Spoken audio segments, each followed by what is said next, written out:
महाराष्ट्रातील राज्यसभेच्या 7 जागांसाठी होणाऱ्या निवडणुकीच्या उमेदवारी अर्ज दाखल करण्याच्या शेवटच्या दिवशी अनेक नाट्यमय घडामोडी घडल्या. या निवडणुकीसाठी भाजपने आपले 4 उमेदवार आधीच निश्चित केले होते.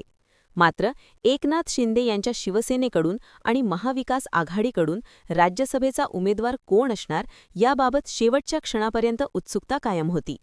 अखेरीस शिंदे यांच्या शिवसेनेकडून ज्योती वाघमारे यांना उमेदवारी जाहीर करण्यात आली असून त्यांनी राज्यसभा निवडणुकीसाठी आपला उमेदवारी अर्ज दाखल केला आहे. आता राज्यसभा निवडणुकीसाठी उमेदवारी मिळाल्यानंतर ज्योती वाघमारे यांनी पहिली प्रतिक्रिया दिली आहे. ज्योती वाघमारे म्हणाल्या की मुख्य नेते एकनाथ शिंदे आणि खासदार श्रीकांत शिंदे यांचे आभार.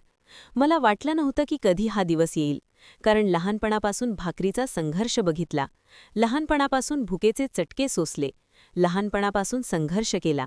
त्यानंतर शिवसेनेच्या दसरा मेळाव्यात बोलण्याची संधी मिळाली. तेव्हा वाटलेलं की यापेक्षा मोठा काहीही होऊ शकत नाही. परंतु शिवसेना हा कार्यकर्त्यांचा पक्ष आहे. हिंदू हृदय सम्राट बाळासाहेब ठाकरे जसे म्हणायचे की शिवसैनिक हीच तुमची जात आणि तोच तुमचा धर्म. आज कुठल्याही पद्धतीचे आरक्षण नसताना माझ्यासारखी दलित समाजाची मुलगी देशाच्या वरिष्ठ सभागृहात पोहोचते आहे, त्याबद्दल एकनाथ शिंदे यांचे आभार, अशी प्रतिक्रिया त्यांनी दिली.